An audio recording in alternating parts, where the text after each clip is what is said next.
Hi everyone, today we're going to talk about topic 8.3, weak acid and base equilibrium.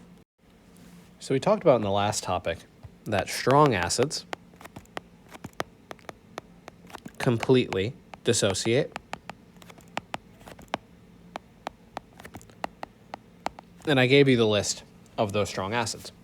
Weak acids, on the other hand, do not completely dissociate, but they have this general reaction. HA, this is the weak acid, plus water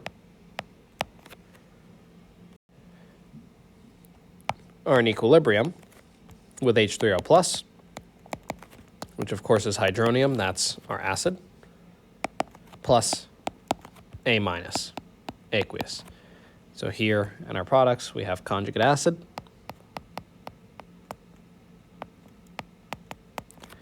and A minus is our conjugate base. And of course, in this case, water acts as the base. So because this is an equilibrium, right, it's not fully dissociating, and so you have some of it dissociating and some of it going right back to make more HA, we have an equilibrium constant, K. This is equal to the concentration of H3O plus times the concentration of A minus divided by the concentration of HA. We don't include H2O, of course, because that is a liquid, and we don't include liquids in the expression for K. And we have an actual special term for this. If it's an equilibrium that has to do with weak acids, we call this Ka. It's also known as the acid dissociation constant. And generally, the larger Ka, that means the stronger the acid. As you might imagine, strong acids, you can actually calculate Ka for strong acids. They're just really, really, really high, so we don't ever consider them. We only ever consider Ka for weak acids.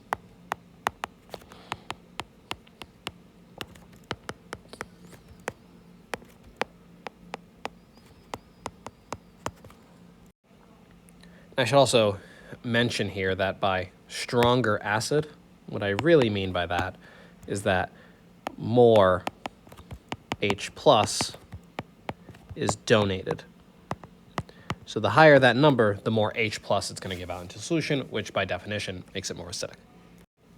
And so here are some examples of weak acids that we'll talk about throughout the semester. Chlorous acid, HClO2, that's actually similar to two of our strong acids. That has a Ka of 1.0 times 10 to the negative 2. Hydrofluoric acid, HF, is 6.8 times 10 to the negative 4, so it's weaker than chlorous. Nitrous acid is 4.5 times 10 to the negative 4th. And we have all these other ones. We'll talk quite a bit normally about acetic acid, which is also known as vinegar. And that has a Ka of 1.8 times 10 to the negative 5th. And so generally, the higher the Ka, the higher acidity that acid is. We can actually use pH to calculate the acid dissociation constant, Ka. So we can get a question like this, where it says the pH of a 0.10 molar solution of formic acid, which is HCOOH, at 25 degrees Celsius is 2.38. So here is our pH, and we want to know Ka. Well, the first thing we should do is always write an equation. HCOOH plus water is going to react in order to make H3O plus COOH, HCOO minus. Generally, the H that's attached to the O is the one that's actually acidic, not the one attached to C. And this is also aqueous. We also know that H3O plus is just another way of saying H plus. And we know that pH is equal to minus log concentration of H plus. And so we have some information that can help us calculate. The other thing we want to do to find Ka is, of course, write our equilibrium expression. Ka is equal to the concentration of HCOO minus times the concentration of H3O plus, which of course is just the same as the concentration of H plus, divided by the concentration of HCOOH. And I should, of course, say this is aqueous. Now we also know that HCOOH has only one proton. Right? It only has one acidic proton right here. So the concentration of HCOO minus should actually be just equal to the concentration of H3O plus, which of course is equal to the concentration of H plus. Given that we know the pH, we can find this, and therefore we can find that, which will help us calculate Ka. So let's plug everything in. I'm going to bring this down here. pH equals minus log concentration of H plus. If we want to find the concentration of H plus, all we need to do is do 10 to the minus pH. That's essentially the inverse of minus log. And so if we want the concentration of H plus, that's just equal to 10 raised to the negative, and if we look here, we're given our pH, 2.38, 2.38. When we do that, we find the concentration of H plus is 4.2 times 10 to the minus 3 molar. And so now let's look back at K. We know this, and we know that. That's just concentration of H plus. What we need to do is find this and find Ka. And essentially, the way we can do that, and we had a lot of practice with this in Unit 7, is a Rice table. Of course, this is just an equilibrium problem, so we can just use a Rice table. So let's first write out our reaction. HCOOH. That is going to break itself apart, essentially, into H plus HCOO minus. That's pretty similar, pretty much the same thing as the equation that I have up here. It's just that rather than saying it reacts with water, I'm just saying it splits apart. In actuality, those two things are equivalent. And so initially, if we look at this, we're given that the concentration of formic acid is 0.10 molar. So you know this is 0.10, and we know that this reaction hasn't started yet initially, so we don't. We have no H plus and we have no HCOO minus.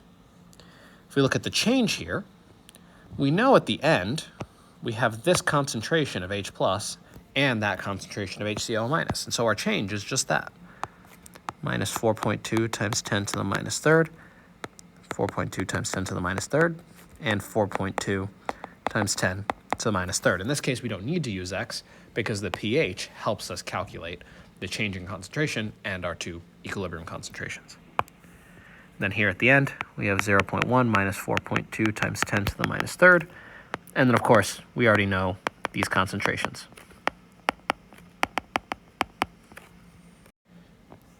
Now, I'm just going to do this to show you the fact that we basically end up with the same number. If you do 0.1 minus 0.0042, which is the same thing as 4.2 times 10 to the minus third, we essentially end up, it's about equal to 0.1. And so we can use that same rule as before, where this term essentially doesn't really amount to much, because at the end of the day, when you account for sig figs, we still have 0.10. And so now we just plug everything into K. All of that was to find K. Ka is the concentration of HCOO minus times the concentration of H plus divided by the concentration of HCOOH. This is just 4.2 times 10 to the minus 3 times 4.2 times 10 to the minus 3 divided by 0.10. And once you do that math out, we should get 1.8 times 10 to the negative fourth as our Ka value. So this is quite a lengthy example, but by breaking this problem down, we can take all this information and then finally, using a Rice table, an expression for K, get our Ka value. And so throughout this unit, we'll see that we're using Rice tables to calculate these quite a bit. Another term that we'll often see is what's known as percent ionization. And what you might imagine, percent ionization just basically means the percentage of H plus that ionizes. The calculation is pretty easy. It's just concentration of H plus, remember, of H3O plus, remember that this is the same as the concentration of H plus, divided by the initial concentration of acid you're given times 100. So if we look at the previous example here, this is essentially, we were given, what we calculated, this should be 4.2 times 10 to the minus 3 molar. It's the concentration of H plus. And for HA, we were given 0.10 molar times 100. If you do all of this math out, we essentially get 4.2%. So a really small amount of formic acid actually turns into H plus. Most of it stays as formic acid. In other words, if you want to think about it like this, right, we calculated Ka is small, right? It's 1.8 times 10 to the minus fourth. And so once you put this in water, it still mostly favors reactants. So that's another way we can think about this, right? This is, at the end of the day, an equilibrium. And here's just kind of a summary of all the method that we can use to calculate pH from Ka. So first, write out your chemical equation. That should always be what you do first for the ionization. Then you write your expression for K, right? This is K equals products over reactants. You just have to write out what the expression is for that particular reaction that you're doing. Set up your Rice table. And you're essentially finding X, but as you saw in that last example, we already knew what X was because we found the concentration of H plus, which was equal to X. And then you just substitute equilibrium concentrations into K. And so you basically solve for K. If you use this kind of method, you should always get the answer.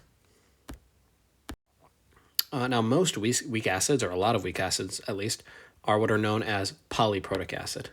Polyprotic, if you break this down, poly just means many, and protic just means protons. And so polyprotics have more than one acidic proton. And in general, it's always the case that the first proton is easier to remove.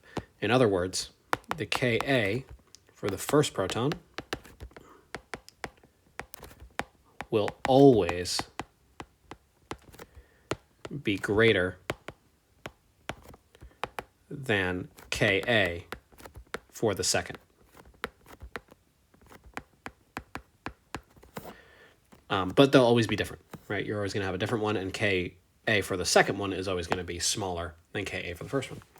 So if we look here, we have ascorbic acid. This has 2 protons. The first is 8 times 10 to the negative fifth, and the second one is significantly smaller, 7 orders of magnitude smaller, 1.6 times 10 to the minus 12. And you'll see for all of these, that always holds true, right? Citric acid, which is generally what gives us that sour flavor in most fruits like lemons and limes. First one is 10 to the negative fourth, the second is 10 to the minus fifth, and the third is 10 to the minus seventh. And so as you remove more protons, it becomes harder and harder and harder to remove more. Weak bases work pretty much the same. They do not dissociate 100%. So if you add a weak base into water, it's not going to completely dissociate. Just like weak acids, this also has an equilibrium constant, Kb, the equilibrium constant for bases. And it works exactly the same as weak acids. It's just you use OH minus instead of H plus. Essentially, it's pretty much exactly the same. And so if we look here, right, let's look at ammonia, for example. We have ammonia, NH3, dissolving in water. It's a base, so it's going to take a proton from the water. You get NH4 plus OH minus. Since the ammonia is being added to water, this is aqueous. Water is liquid. NH4 plus is aqueous, and OH minus is also aqueous. And so if we look at Kb, this is just NH4 plus, the conjugate acid, times OH minus. You'll notice this looks exactly the same as the acid case. Instead of the conjugate base NH plus, it's the conjugate acid and OH minus, then NH3. And just like with acids, you omit H2O. That never shows up in your expression for K. And you can see here we have some K values given for 3 different compounds. Now, an interesting relationship, you might have been able to figure this out previously, but an interesting relationship is shown right here. Ka times Kb equals Kw. As a reminder, Kw is just equal to the concentration of H plus times the concentration of OH minus, and this is normally for water. And in water, at 25 degrees Celsius, this is always 1.0 times 10 to the minus 14th. So if you take the Ka and Kb for anything, it is always going to give you Kw. And so if we look at HF, right, its Ka is 6.8 times 10 to the minus 4, and its Kb is 1.5 times 10 to the negative 11th. If you multiply these together, you get that number right there. This is always going to hold true. Now, of course, we have something like HNO3. This is a really strong acid, so its Ka is so large that we don't normally calculate it. And because Kb, right, because this is a strong acid, you essentially don't have any base, and so the math there doesn't really work out. But for weak acids and bases, this relationship always holds true. We'll be doing some more strong acid-base as well as weak acid-base practice problems as we go on, but for now, that's all. Thanks, guys.